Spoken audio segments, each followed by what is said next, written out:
पार्वती पटाए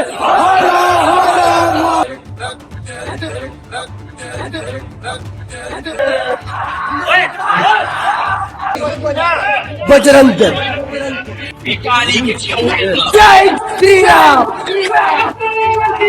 बजरंग உடல் வலிமையை உறுதி செய்யும் சிலாஜித், கவனத்தை மேம்படுத்தும் அஸ்வகந்தா மற்றும் உயிர் சக்தியை பெருக செய்யும் சஃபேடு முஸ்லி போன்ற இமயமலையின் உணவுப் பொருட்களை கொண்டு வந்து மிஸ்டர் பர்ஃபெக்ட் உருவாக்கப்பட்டுள்ளது. உங்கள் முழு குடும்பத்தின் ஆரோக்கியத்தை மா நேச்சுரல்ஸ் மூலம் உறுதி செய்திருங்கள். 100% இயற்கையான மூலிகை பொருட்கள் மூலம் உருவாக்கப்பட்ட மிஸ்டர் பர்ஃபெக்ட் மற்றும் மிஸ் பர்ஃபெக்ட் தலைமுறையாக குடும்பங்களின் உடல் வலிமை, மன வலிமை மற்றும் மகிழ்ச்சியை பெருக செய்கிறது. உங்கள் மகிழ்ச்சியான பயணத்தை துவங்க www.mannaturals.com என்ற இணையதளத்தை பார்வையிடவும் அல்லது வாட்ஸ்அப் எண்ணிலும் தொடர்பு கொள்ளலாம்.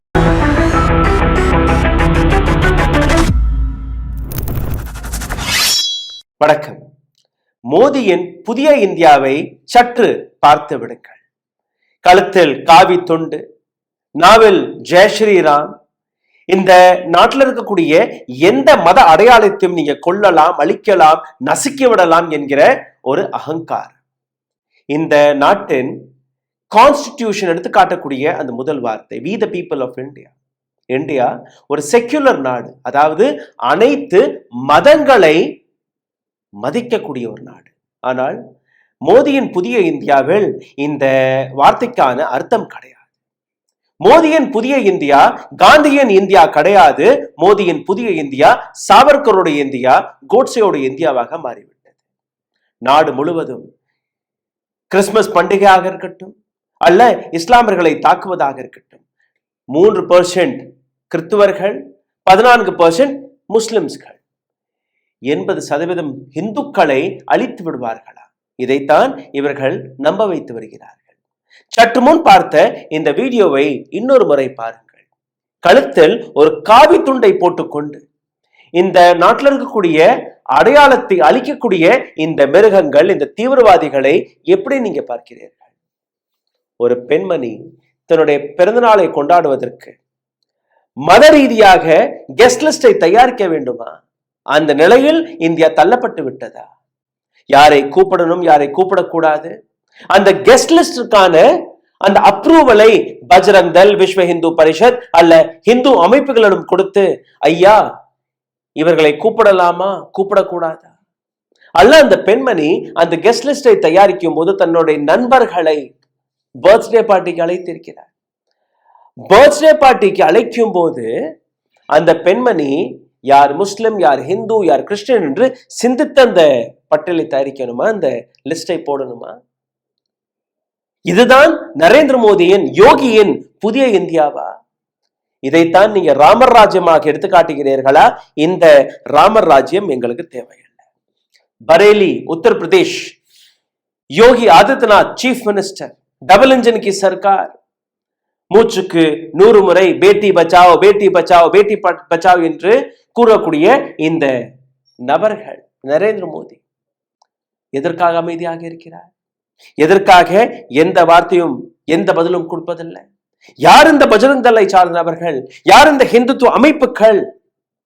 எதற்காக இது போன்ற வீடியோ காட்சிகளை ஒவ்வொரு நாளும் நாம் பார்த்து கொண்டிருக்கிறோம்? நேற்று இந்தியாவில் நடந்த, பரேலில் நடந்த இந்த சம்பவம் நாம் அனைவரையுமே தலை குனிய வைத்திருக்கிறது. ஒரு பெண்மணி தன்னுடைய பிறந்தநாளை கொண்டாடுவதற்காக தன்னுடைய நண்பர்களை அழைத்திருக்கிறார். பஜ்ரங் தளுடைய இந்த குண்டர்கள், இந்த தீவிரவாதிகள் திடீர் என்று ஒரு ரெஸ்டாரண்ட்டிற்குள் புகுந்து, ரெஸ்டாரண்ட்டிற்குள் 8-10 இளைஞர்கள் தன்னுடைய நண்பருடைய, பெண் நண்பருடைய பிறந்தநாளை கொண்டாடி இருக்கிறார்கள். வேற எதுவுமே கிடையாது. It was a public affair.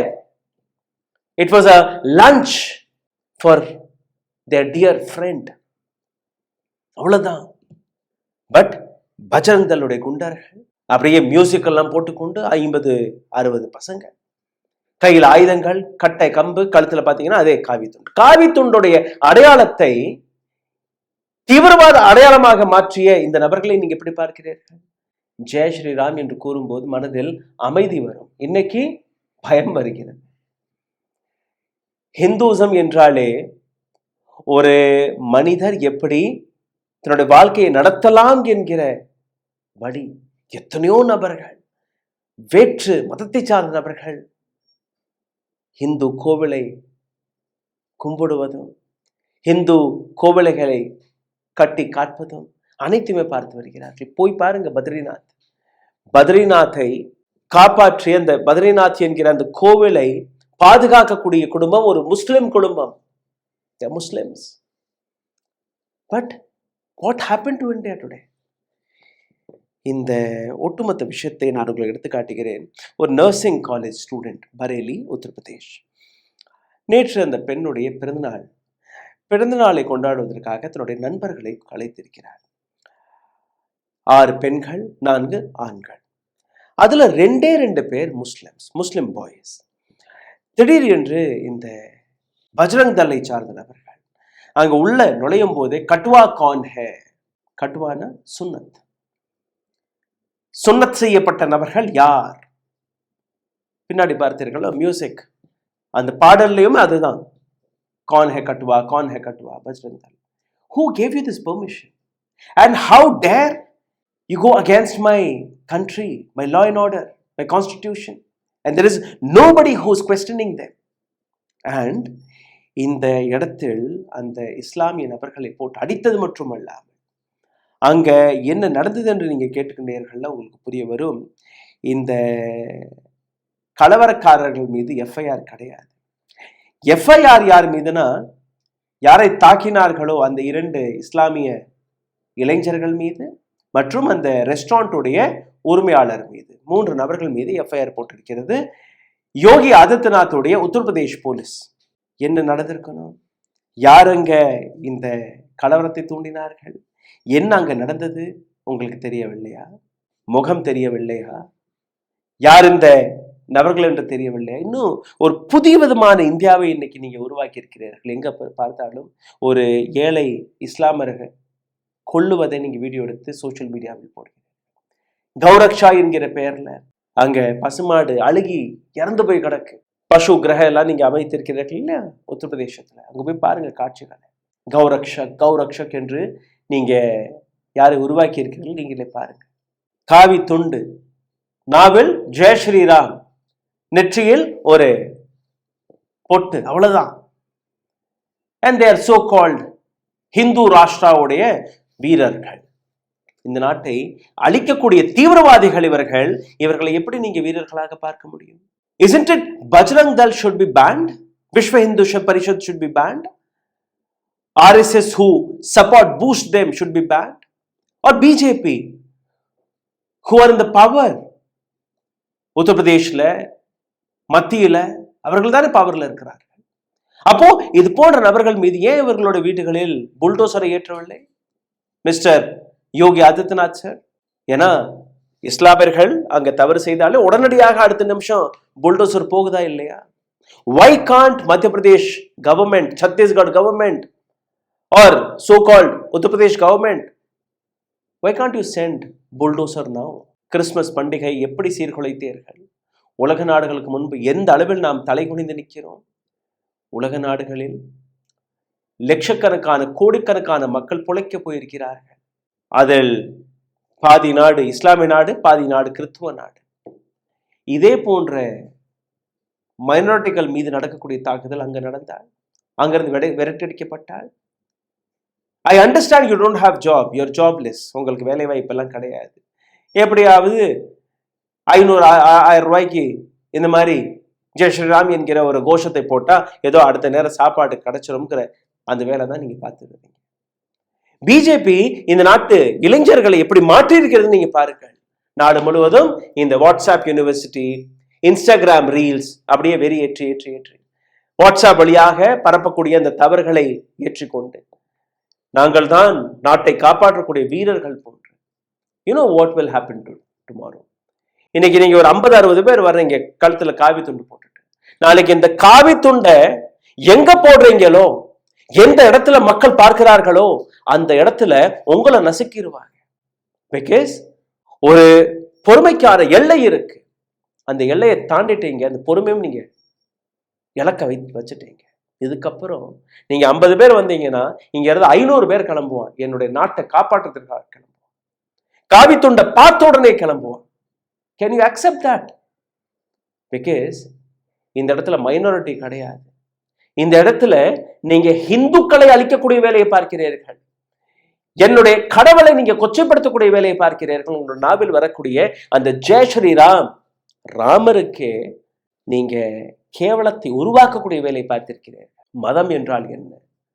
இன்னொரு மதத்தை அழித்து எங்களுடைய மதம் தான் என்று கூறக்கூடிய விஷயம் கிடையாது. மதம் என்பது என்னுடைய மதத்தில் இருக்கக்கூடிய நன்மைகளை, நல்ல விஷயங்களை எடுத்துக்காட்டுவது. மதம் என்றால் இன்னொரு நபரை அடிப்பது அல்ல, கொல்லுவது அல்ல, இன்னொரு நபருடைய உயிரை காப்பாற்றுவது. இந்த கலவரக்காரர்கள் பஜ்ரங் தள், விஸ்வ இந்து பரிஷத் என்ன செய்தார்கள் இந்த நாட்டிற்கு? What have you done to this nation? ஏதாவது ஒரு அச்சீவ்மெண்ட் எடுத்துக்காட்டுங்க. சார், இதை நாங்க பண்ணியிருக்கோம், இந்த நாட்டிற்காக நாங்க உயிரை விட்டுருக்கோம். ஒரு நபரை காட்டுங்க.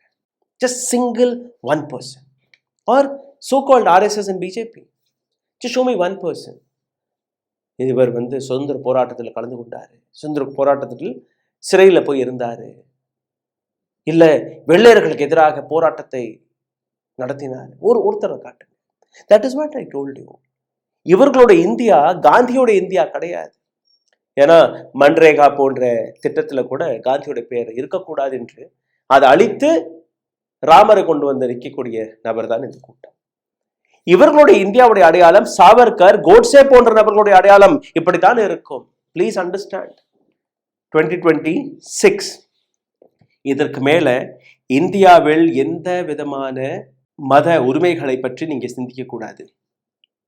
திருப்புர குன்றம் அதற்கான உதாரணம், பாபரி மஸ்ஜித் அதற்கான உதாரணம். தமிழ்நாட்டிலும் வந்துருச்சு, கேரளாவிலும் வந்துருச்சு. இந்த விஷயத்தை பற்றி மிகவும் ஆழமாக நாங்கள் அலசி ஆராயும் போது எங்களுக்கு கிடைத்த ஒரு சில விஷயங்கள். இந்த இடத்தில் நடந்த இந்த தாண்டவத்திற்கு பின்பு உடனடியாக 112க்கு கால் செய்யப்பட்டது. 112க்கு கால் செய்யப்பட்ட உடனே அங்கே போலீஸ் வந்ததற்கு பின்பு இந்த கலவரக்காரர்களை அடக்கி இருக்கிறார்கள். அதாவது கொஞ்சம் தள்ளி போங்க சார், இந்த மாதிரிலாம் பண்ணாதீங்க. அடுத்தபடியாக இந்த 2 இளைஞர்கள், இஸ்லாமிய இளைஞர்கள், இவர்கள் மீதே நேரடியாக ஒரு எஃப்ஐஆர் போடப்பட்டிருக்கிறது. அந்த ரெஸ்டாரண்ட்டுடைய உரிமையாளர் மீதும் எஃப்ஐஆர் போடப்பட்டிருக்கிறது. யார் மீது எஃப்ஐஆர் போடப்பட்டிருக்கிறோம், யார் அங்கே கலவரத்திற்கு வந்தார்கள், அந்த வீடியோவை மறுபடியும் நீங்க பாருங்க. But what have police done in this case? Please make me understand if I am wrong somewhere. பாருங்க. பார்வதி பசையே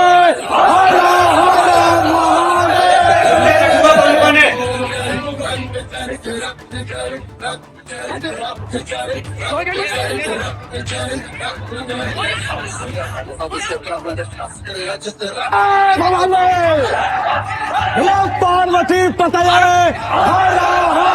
வெளிவந்த நியூஸ் பேப்பர் தகவல் படி நீங்க பார்த்தீர்கள்ல, कैफे में हंगामे की सूचना मिलते ही डायल 112 में प्रेमनगर थाने की पुलिस मौके पर पहुंच गई। पुलिस ने बजरंग दल कार्यकर्ताओं और से लगाए आरोपों की जांच की, लेकिन सभी आरोप निराधार पाए गए. 112 को कॉल செய்து அந்த இடத்திற்கு போலீஸ் வந்து பஜ்ரங் தள் சார்ந்த நபர்கள் இங்கே லவ் ஜிஹாத் நடக்க போகிறது, லவ் ஜிஹாத் இது போன்ற. What is love jihad? First of all, she is an adult. அந்த பெண்மணி எங்க வேணாலும் போகலாம், எங்க வேணாலும் வரலாம், யாருடன் வேணாலும் லஞ்ச் சாப்பிடலாம், பர்த்டே கொண்டாடலாம், இன்னும் திருமணம் கூட கட்டிக்கொள்ளலாம். She can marry a Muslim guy. A Muslim woman can marry a Hindu. This is a right of this country. You cannot stop anyone. You cannot stop anyone. It is my personal choice. It is my personal right. I'm an adult. I can do. You are nobody to question me. And போலீஸோடைய பொறுப்பு இது. இந்த இடத்துல நீங்க பார்த்தீர்கள்னா baseless allegation என்று தெரிந்த பின்பு கூட FIR யார் மீது? இளைஞர்கள் மீது, ரெஸ்டாரண்ட் உரிமையாளர் மீது.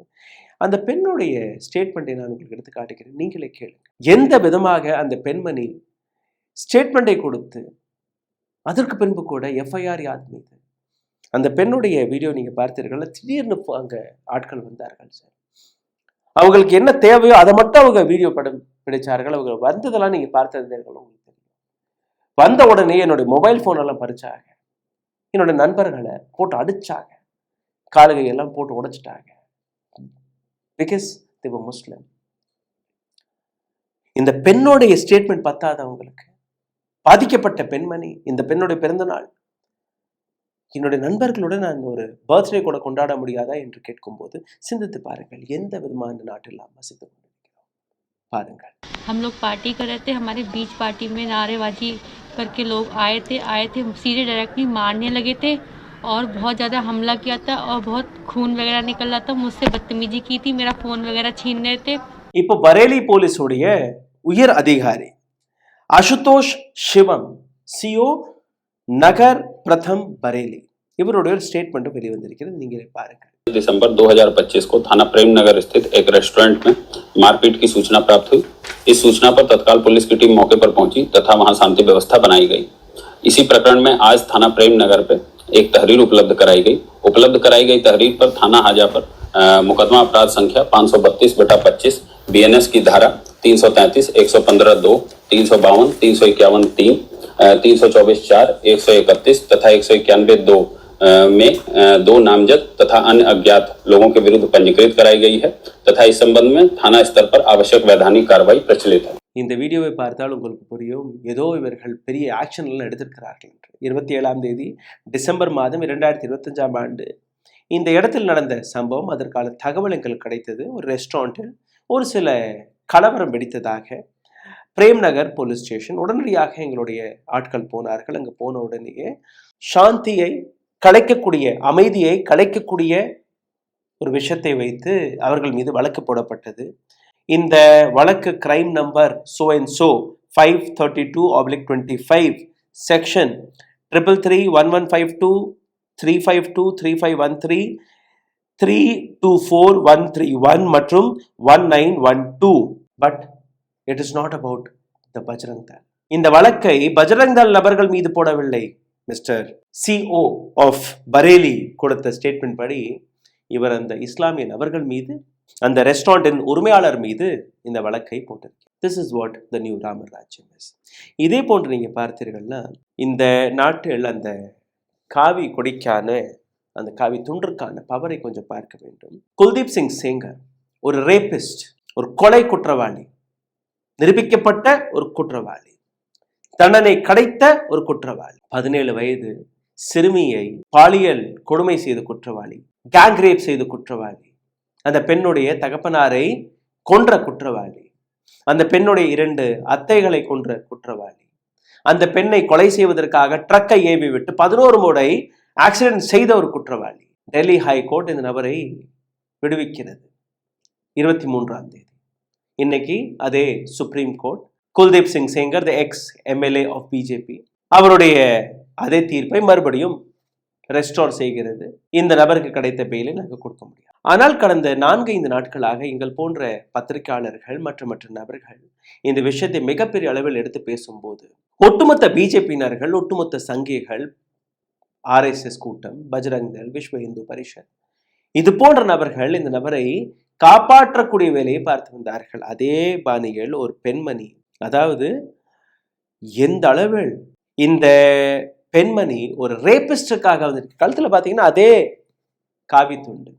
2 படங்களையும் நீங்க பார்க்கிறீர்கள். ஒரு பக்கம் இந்த பெண்மணி, இன்னொரு பக்கம் நரேந்திர மோடியின் அந்த பெண்மணி எடுத்த படம். ரக்ஷாபந்தன் அன்னைக்கு, அதுவும் ரக்ஷாபந்தன் அன்னைக்கு நரேந்திர மோடியை சந்தித்து அவருக்கு ராக்கியெல்லாம் கட்டிய பெண்மணியாம். ஒரு ரேபிஸ்டுக்காக I support Kuldeep Sengar. Now you understand what is the ideology, what is the meaning of new India under Narendra Modi's governance. அதனால் தான் கூறினேன், இது ராமர் ராஜ்யம் கிடையாது, இது மகாத்மா காந்தியுடைய நாடும் கிடையாது. 2014ஆம் ஆண்டுக்கு பின்பு மீண்டும் நாம் அடிமைத்தனத்தை நோக்கி நகர்ந்து விட்டோம். ஆங்கிலேயர்களுக்கு மன்னிப்பு கடிதம் எழுதிய நபர்கள், ஆங்கிலேயர்களிடமிருந்து பென்ஷன்களை வாங்கிய நபர்கள், இந்திய சுதந்திர போராட்டத்தில் குவிட் இந்தியா மூவ்மெண்ட், வெள்ளையரே வெளியேறு என்று கூறிய அந்த வார்த்தையை நம்பாதீர்கள், வெள்ளையர்கள் வெளியே போகக்கூடாது என்று மக்களை புரிய வைத்த நபர்கள், சுதந்திர போராட்டம் தவறு என்று எடுத்துக்காட்டக்கூடிய நபர்கள் கையில் இந்த நாடு சிக்கி சின்னாபின்னமாகிக் கொள்ளு. அதை நீங்க பார்த்து கொண்டிருக்கிறீர்கள். மறுபடியும் எச்சரிக்கிறேன், this is not about Gen Z, this is about the people of India. எங்களுடைய ஆத்மாவை நீங்க அழிக்கிறீர்கள். நாங்க இந்துக்கள், அதனால்தான் பொறுமையாக இருக்கிறோம். இந்துத்துவவாதிகள் கிடையாது. இந்துத்துவவாதிகளுடைய எண்ணிக்கை கிறிஸ்டியன்ஸ்களை விட மைனாரிட்டியில் நீங்க இருக்கிறீர்கள். ஜஸ்ட் ஒரு 40-50 பேர், ஒரு 100 பேர் வந்துட்டா எதை வேணாலும் செஞ்சிடலாம், எதை வேணாலும் அடிச்சிடலாம். அந்த கனவுல இருந்து வெளியில வாங்க. நாளைக்கே இந்த நாட்டில் இருக்கக்கூடிய மக்கள் ஒன்று கூடி விட்டார்கள்னா உங்களை சுற்றி வளைத்து விடுவார்கள். தப்பிக்க கூட இடம் இருக்காது. ஓடி ஒளிந்து கொண்டிருப்பீர்கள்.